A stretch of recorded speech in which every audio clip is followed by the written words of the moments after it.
बिल्कुल बेबस और लाचार हालत में ऐसे बुज़ुर्ग को छोड़ना एक पाप कहें या महापाप कहें, ये शुरू हो गया था। मैंने जो है कोशिश किया कि क्या कोई संस्था ऐसा कार्य कर रही है, इन बुज़ुर्गों का कोई देखभाल करने के लिए कोई आश्रम है। मुझे दिल्ली में कोई नज़र नहीं आया, इसलिए मैंने निर्णय लिया कि नहीं, अब इस कार्य को ही मुझे करना है।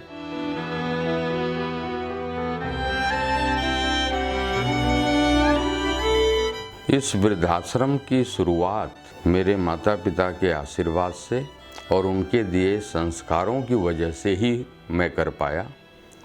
सन 2003 में इसकी स्थापना की गई।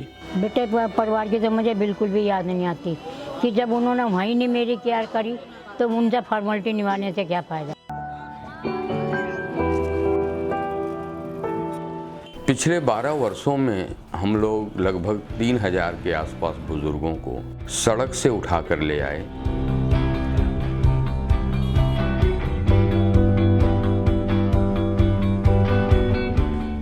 इन बुजुर्गों को जब हम सड़क से उठाते हैं, हॉस्पिटल से लेकर आते हैं, इतने बुरे हाल में होते हैं। वहाँ से लेकर आते हैं हम लोग और फिर इनकी एक नई ज़िंदगी की शुरुआत होती है।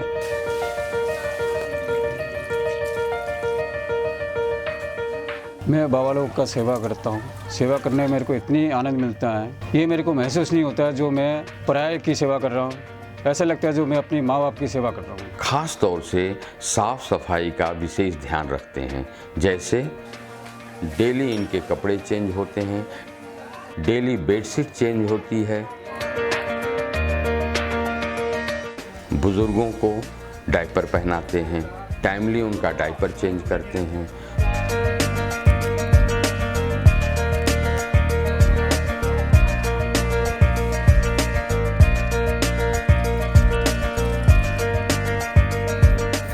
फिनाइल से और डिसइंफेक्टेंट से वहाँ पर पोछा लगाया जाता है। इनको पीने का पानी हम लोग आरओ लगा रखे हैं, अच्छी क्वालिटी का आरओ लगा हुआ है, हमेशा साफ पानी देते हैं।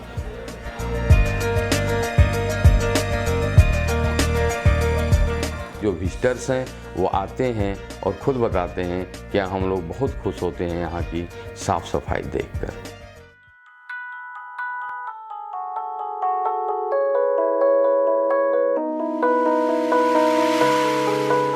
हमारे यहाँ भोजन को काफ़ी न्यूट्रिशस रखा जाता है, साथ में टेस्टी रखा जाता है। टेस्टी नहीं होगा तो ये भोजन नहीं करेंगे।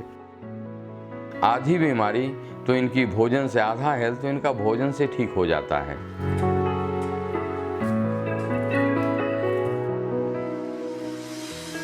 तो इनका जो भोजन है उसमें हमारी कोशिश होती है डेली इनको ग्रीन वेजिटेबल्स देते हैं, ताकि इनके मिनरल्स, विटामिन्स, रेशे वाली सब्जियां देते हैं। लेकिन इसमें भी हम लोग अच्छी क्वालिटी का आटा और चावल में भी हम लोग बासमती राइस यूज़ करते हैं। बहुत अच्छा भोजन होता है।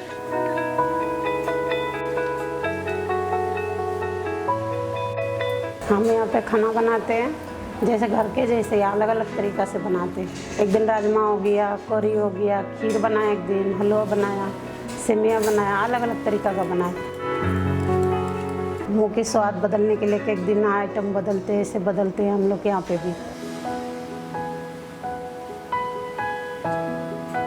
और यही नहीं, हर दिन अलग अलग मेन्यू होता है ताकि इनका टेस्ट जो है बरकरार रहे। अच्छा भोजन, एक ही चीज़ अगर हम डेली खिलाएंगे तो ये जो है उतना खुशी से नहीं खाएंगे।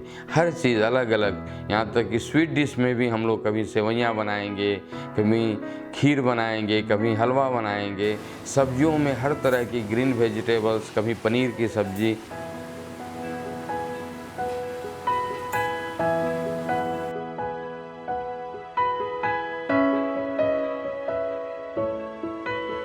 खाने के बारे में तो ये लोग हमेशा खुश होकर के भोजन करते हैं, और हमारा भी यही उद्देश्य है कि जब व्यक्ति खुश होकर भोजन करेगा तो उसका डाइजेशन भी ठीक होगा, उसकी मानसिक स्थिति भी ठीक होगी। इसलिए यहाँ पर भोजन का खास तौर से विशेष ध्यान हम लोग रखते हैं।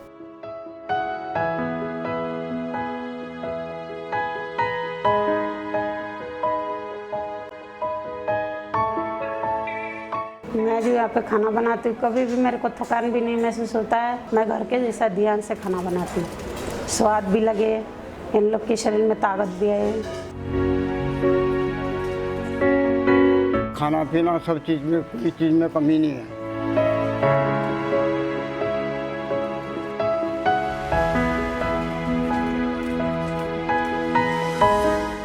मैं शुगर की मरीज हूँ, ब्लड प्रेशर भी रहता है। अभी मतलब 3 महीने हुआ है, मेरी पत्थरी थी, उसका ऑपरेशन करवाया इन्होंने मेरा।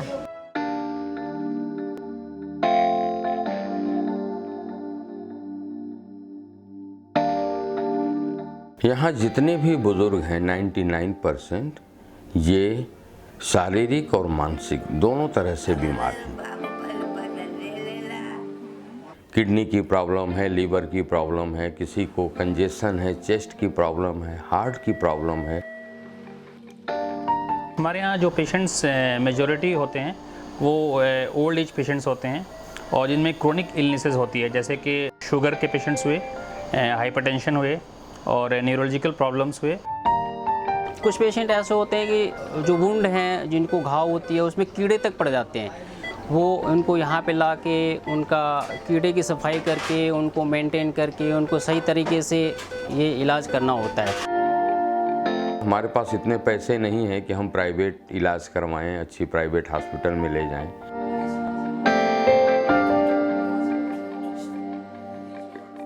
तो इसलिए हमने कोशिश की कि इनको आश्रम में ही सारी सुविधाएं दी जाएं। हमारे पास अच्छे क्वालिफाइड नर्सिंग स्टाफ है।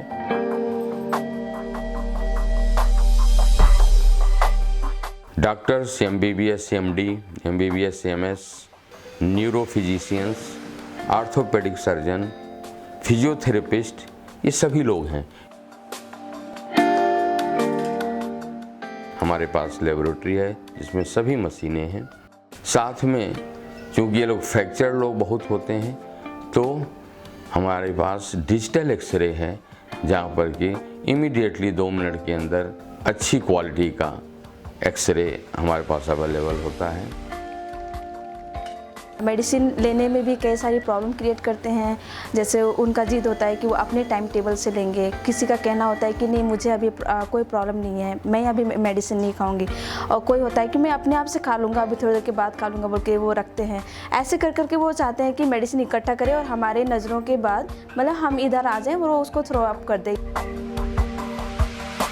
जैसे ड्रेसिंग भी हम ऐसे ही करते हैं कि भाई ऐसा है कि जो है मना के कि दर्द नहीं होगा, आपको बिल्कुल प्यार से करेंगे हम, आप ड्रेसिंग करवा लीजिए। फिर वो ड्रेसिंग के लिए तैयार करते हैं। उस ड्रेसिंग के वक्त भी पाँव खींच लेना, इधर उधर कर देना, ये सारी जो है प्रॉब्लम फेस करते हैं, पर फिर भी जो है उनको जो केयर हमें उनको देना पड़ता है। दिन में ज़्यादा केयर होती है। पहले भी मैं बताया कि ये आश्रम जो है दान से चलता है। हमारे पास फाइनेंशियल क्राइसिस रहती है, इस वजह से अभी हम लोग रात के लिए डॉक्टर्स हमारे पास नहीं हैं। हम उनका इलाज करके, उनका सारा कुछ करके उस कंडीशन में लाना चाहते हैं कि वो खुद से खड़े हो सके, खुद से चल सके।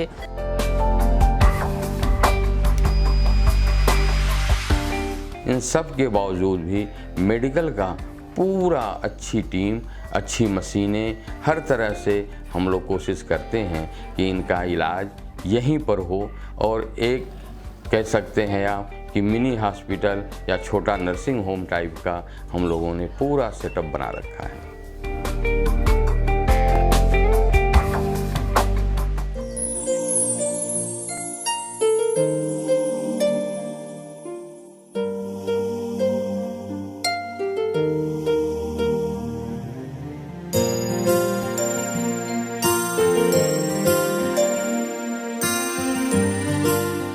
हम लोग इनको फैमिली एक एटमॉस्फेयर देते हैं इनको टीवी हमने लगा रखे हैं, भजन चलती हैं, गाने होते हैं, अच्छे अच्छी फिल्में दिखाई जाती हैं, क्योंकि इन लोगों को किसी तरह से खुश रखने की कोशिश करते हैं।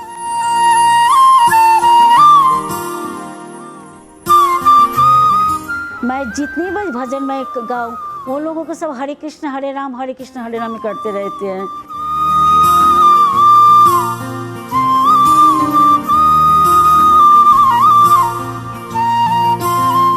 मैं जब हारमोनियम बजाना शुरू कर देती हूँ, अपना भी वो लोग ढोलक कर लेते हैं, ढोलक बजाना शुरू कर देते हैं, मंजीरा बजाना शुरू कर देते हैं, डांस भी शुरू कर देते हैं।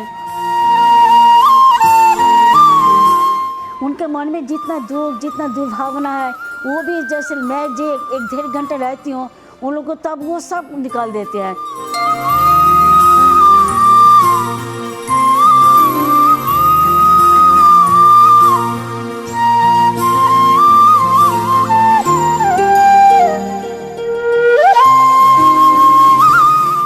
दोनों टाइम यहाँ आरती पूजा होती है।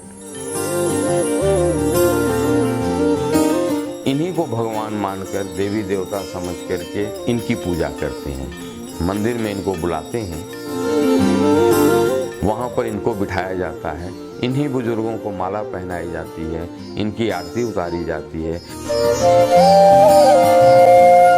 हमारी कोशिश ये होती है कि यहाँ पर सभी धर्मों का आदर सम्मान प्रतीक हमने रखा हुआ है, साथ में मरने के बाद आदर और सम्मान के साथ इन लोगों का अंतिम संस्कार उनके धर्म के अनुसार हो।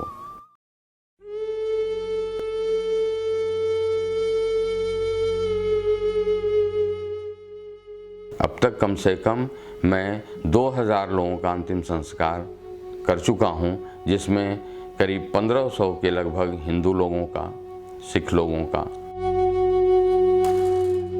और कुछ नहीं तो 800 लोगों को हमने बड़े मान सम्मान से निजामुद्दीन कब्रिस्तान में ले जा कर के दफनाए।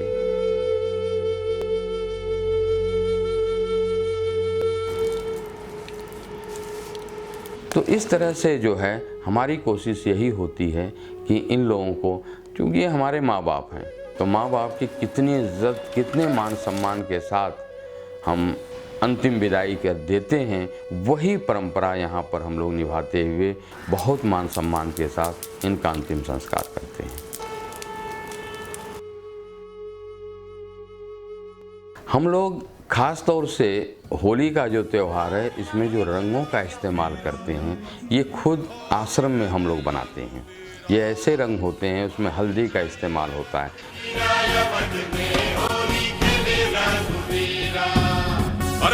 इसलिए इनको जब हम रंग लगाते हैं तो बड़ा दिल खोल करके खूब लगाते हैं, क्योंकि वो हल्दी जो है इनके चेहरे के लिए बड़ा अच्छा होता है।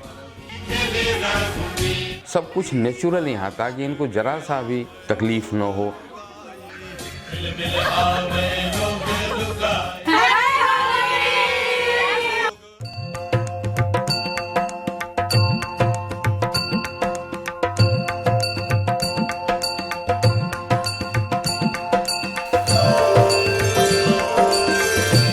जितने भी त्योहार हैं, ये सभी त्योहार यहाँ धूमधाम से मनाए जाते हैं।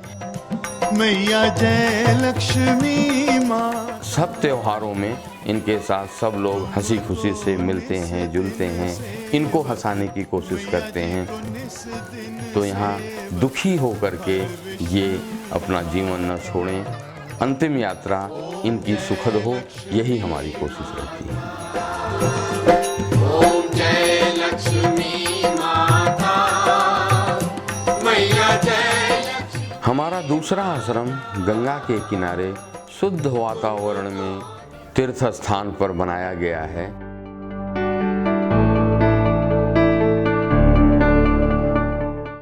I'm an MBA graduate from UK where I was working in a broadband company called TalkTalk. So वहाँ पे जॉब करने के बाद I felt कि मेरे डैड जो कर रहे हैं मुझे भी वो उनका साथ देना चाहिए।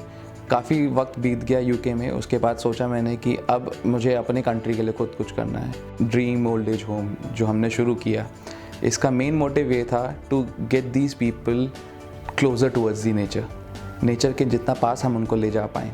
तो आप वहाँ पे देखोगे, वहाँ पे ऑर्गेनिक फार्मिंग करते हैं हम लोग, सारे seasonal vegetables according to the season, fruits and everything, आपको प्लांट्स वगैरह सब कुछ मिलेंगे।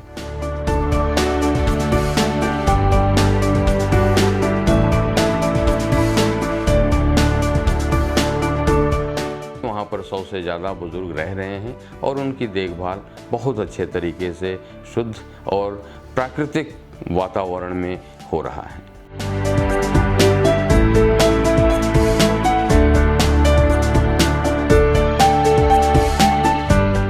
दूध के लिए वहाँ गौशाला है, गायें वहाँ पर दूध देती हैं, वो इस्तेमाल होता है।